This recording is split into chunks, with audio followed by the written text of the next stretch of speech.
داستان کنونی ما تحت عنوان در بستر مرگ می باشد.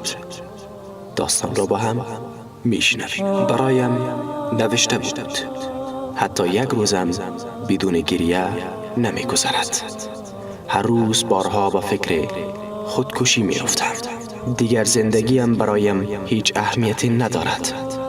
در هر ساعتش آرزوی مرگ می کنم. کاش به دنیا نیامده بودم و هرگز این دنیا را نمی شناختم. آغاز کارم با یکی از معدود دوستانم بود. روزی مرا به خانه‌اش دعوت کرد. تازه پدیده اینترنت به کشور ما وارد شده بود. او از کسانی بود که خیلی با اینترنت سر و کار داشت و باعث شد منم علاقه‌مند شوم وارد این دنیای ناشناخته شوم. تقریباً در عرض 2 ماه به من یاد داد چی طور از اینترنت استفاده کنم. منم شروع کردم به استفاده از آن و با چت کردن آشنا شدم. دانستم چی طور از سایت های خوب و بد استفاده کنم. در مدت این 2 ماه همیشه با شوهرم درگیر بودم که اینترنت را وارد خانه کند، اما مخالف بود. تا آنکه به بهانه تنهایی و خستگی و دوری من از خانواده ام قانعش کردم و او گفتم همه دوستانم اینترنت دارند، چرا من نداشته باشم؟ چرا با آنها از طریق اینترنت در ارتباط نباشم، در حالی که هزینه تماس با اینترنت خیلی کمتر از تلفن است؟ همسرم موافقت کرد و ای کاش نمی کرد. روزانه با دوستانم حرف می زدم. بعد از آن دیگر شوهرم هیچ شکایت و درخواستی از من نمی شنید. اعتراف داشت که از دست خرزدانهای من راحت شده.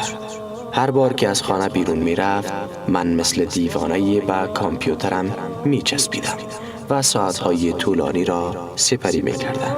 کم کم طوری شده بودم که آرزو می کردم شوهرم بیشتر در خانه نباشد، در حالی که قبلا کمی بعد از رفتنش دلم برایش تنگ می شد. من واقعا همسرم را دوست داشتم و او در حق من کوتاهی نمی کرد. درست است که وضع مادیش در مقایسه با خواهران و دوستانم آنقدر خوب نبود، ولی بدون مبالغه همه تلاش خود را می کرد تا من خوشحال باشم. اما با گذر روزها احساس می کردم اینترنت بیشتر مرا شاد می کند. حتی دیگر به رفتن پیش خانواده‌ام فکر نمی کردم، در حالی که قبلا هر 2 هفته یک بار پیش خانواده می بودیم. هر بار ناگهانی وارد خانه می شد دست و پای خود را گم می کردم و فوری همه چیز را خاموش می کردم، طوری که از کار من تعجب می کرد. اما به من شک نداشت. فقط می‌خواست ببیند چی کار می‌کنم.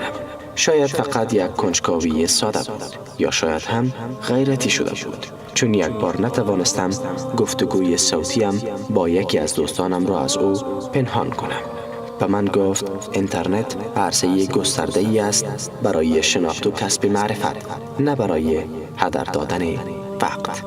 روزها از پی هم می رفت و من بیشتر فریفته چت و گفتگوهای اینترنتی می شدم. کار تربیت کودکان را کلاً به خدمتگار سپرده بودم. می دانستم شوهرم کی به خانه می آید و پیش از آمدنش کامپیوتر را خاموش می کردم. دیگر به خودم نمی رسیدم. بیشتر وقتی شوهرم از سر کار برمیگشت در بهترین شکل و کاملا آماده و آرایش کرده بودم. اما بعد از آمدن اینترنت کم کم این هم از بین رفت. آنقدر اسیر اینترنت شده بودم که پس از خوابیدن شوهرم مخفیانه می رفتم و کامپیوتر را روشن می کردم و پیش از آن که بیدار شود مخفیانه می آمدم و می خوابیدم. شاید بعداً متوجه شد که کارهایم در اینترنت فقط وقت کشی است، اما دلش برایم میسوخت که تنهایم و از خانواده‌ام دورم. منم از این بهانه بهترین استفاده را می بردم. از اینکه به فرزندانمان نمی رسم خیلی ناراحت بودم. سر این قضیه خیلی مرا سرزنش می کرد، اما من زورکی خودم را به گریه می زدم و می گفتم تو نمی دانی وقتی خانه نیستی اینجا چی می گذرد. نمیدانید چقدر به آنها میرسم، اما آنها خسته‌ام میکنند. مختصر بگویم، نسبت به همه چیز سرانگار شده بودم، حتی نسبت به شوهرم. قبلا که به خانه نبود 10 بار به او زنگ می‌زدم تا صدایش را بشنوم، اما پس از آمدن اینترنت دیگر صدای مرا نمیشنوید مگر برای سفارش خرید.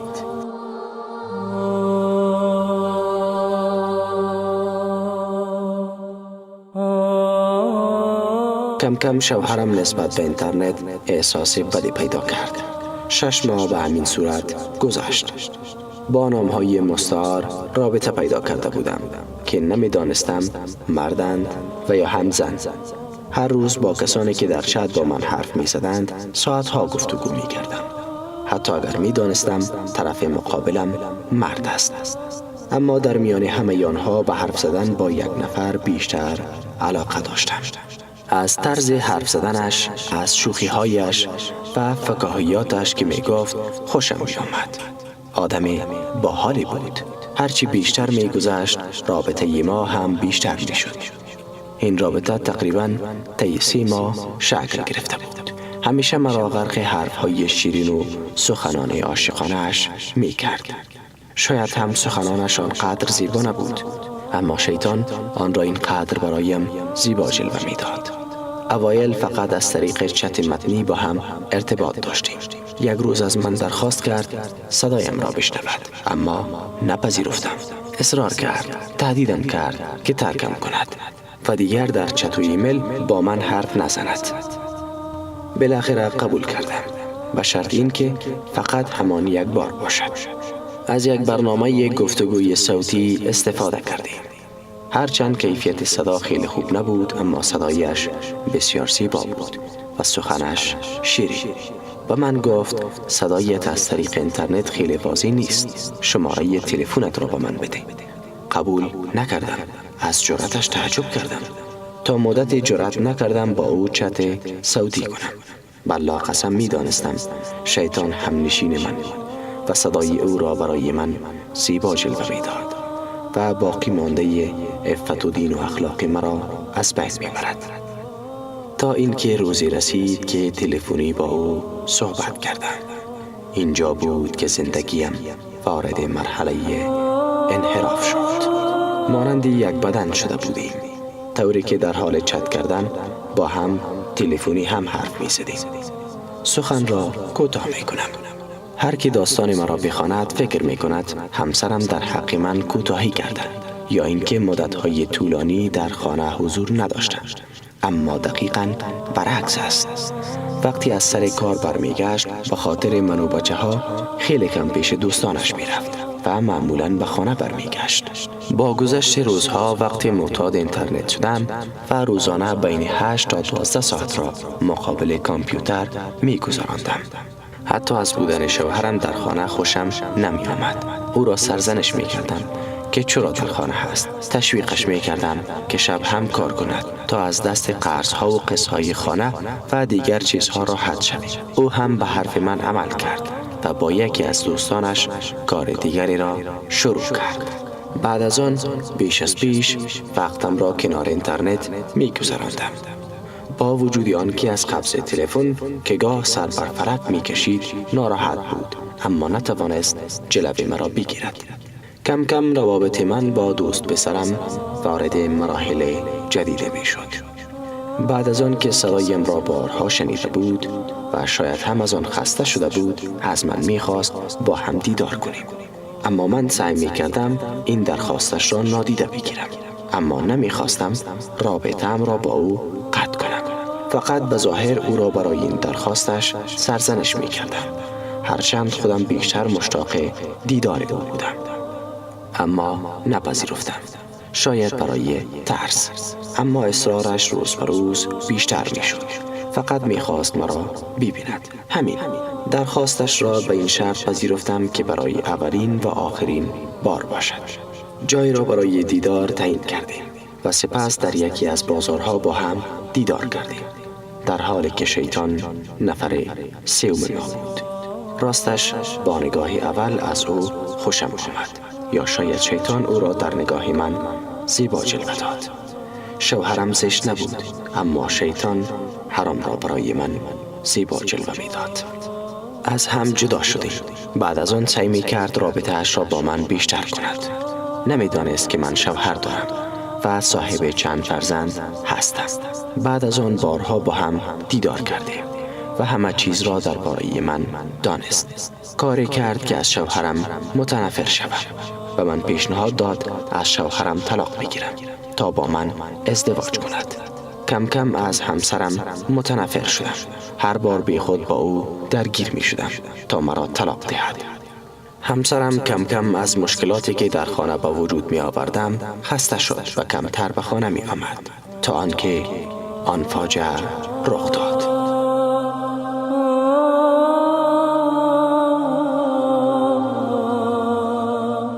همسرم گفت به یک سفر 5 روزه کاری خواهد رفت و من پیشنهاد داد با بچه های من این مدت را پیش پدر و مادرم باشم. احساس کردم فرصت مناسب است. رفتن پیش پدر و مادر را نپذیرفتم. او هم از روی اجبار پذیرفت و روز جمعه به مسافرت رفت. روز یکشنبه با دوستم قرار گذاشتیم. قرارمان این بود که در یکی از مراکز فروش همدیگر را ملاقات کنیم. با او سوار موتر شدم و با هم در خیابانها می گشتیم. اولین باری بود که با یک مرد بیگانه بیرون می رفتم. آنگار بیشتر از من نگران بود.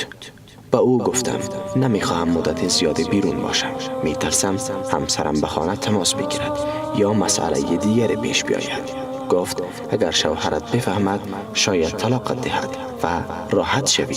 از نحوه حرف زدنش خوشم نیامد. کم کم داشتم نگران می شدم. گفتم بیشتر دور نشو، نمیخواهم دیر کنم. سعی می کرد موضوع را عوض کند. ناگهان احساس کردم جایی ناآشنا هستم. شاید مزرعه یا استراحتگاه در بیرون شهر بود. فریاد زدم اینجا کجاست؟ من را کجا میبری؟ طولی نکشید که موتر را متوقف کرد. مرد دیگری در را باز کرد و مرا به زور بیرون کشید. نفر 3 و 4 داخل آنجا بودند. بوهای عجیبی می آمد. ناگهان همه چیز مانند صاعقه بر سرم فرود آمد. فریاد زدم، گریه کردم.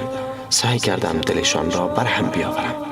از شدت ترس نمی دانستم دور و برم چی می گذشت.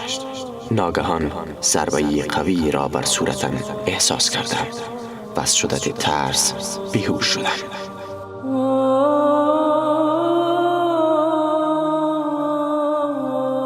آری، آنچه باید رخ میداد رخ داد.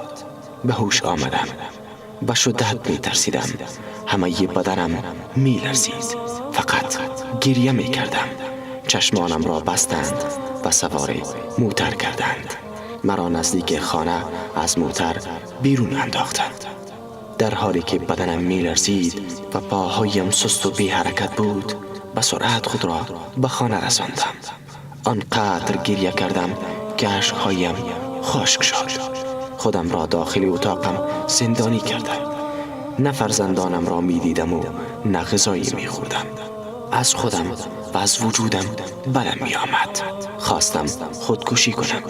بچه هایم را نمی شناختم. اصلا احساس نمی کردم آنها هم وجود دارند. شوهرم از سفر برگشت. آنقدر حال روزم بد بود که مرا به زور به بیمارستان برد. دکتر برایم مسکن و قرص‌های تقویتی تجویز کرد و شوهرم خواست سری مرا به نزد خانواده‌ام ببرد. خیلی گریه می کردم، اما خانواده‌ام چیزی نمی دانستند.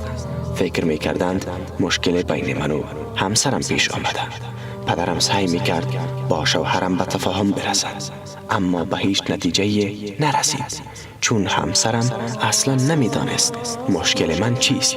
هیچ کس نمی دانست چی چیزی بر سر من آمده. حتی بعضی به من پیشنهاد دادند یکی از قاریان بر من آیات قرآن را بخواند. فکر می کردند مشکل روحی دارم. کوتاه بگویم، من شایستگی همسرم را نداشتم. برای همین به احترام از او درخواست طلاق کردم. من مستحق زندگی با چنین انسان شریف نبودم. من قبر خودم را با دستان خودم کنده بودم و آن دوست اینترنت تنها شکارچی دختران بود که از اینترنت و وسایل ارتباطی استفاده می کردند. شوهرم به خاطر من بسیار غمگین بود. حتی چند روز رخصتی گرفت تا با من نزدیکتر باشد. درخواست طلاق من را نپذیرفت. بیچاره من را دوست داشت. برای این خانواده خیلی زحمت کشیده بود و دوست نداشت آن را از دست بدهد. راز خود را در سینه پنهان کردم. هر روز که می‌گذشت بیش از پیش بر خشم و سرخوردگیم افزوده می‌شد. این چیز علتی بود که توسط آن مردان پست دامن مرا گرفت. چقدر احمق بودم. چی طور این همه ماها احساسات خود را به پای کسی ریختم که اصلا مستحق آن نبود. و اکنون این داستان را از بستر بیماری یا شاید هم بستر مرگ برای شما بازگو می کنم تا باشد کسانی که از این داستان آگاه می شوند مانند من فریب نخورند و از زندگی برباد شده من عبرت بگیرند. خداوند همه مسلمانان را از پیروی راههای شیطان نگه بدارد. پایان داستان.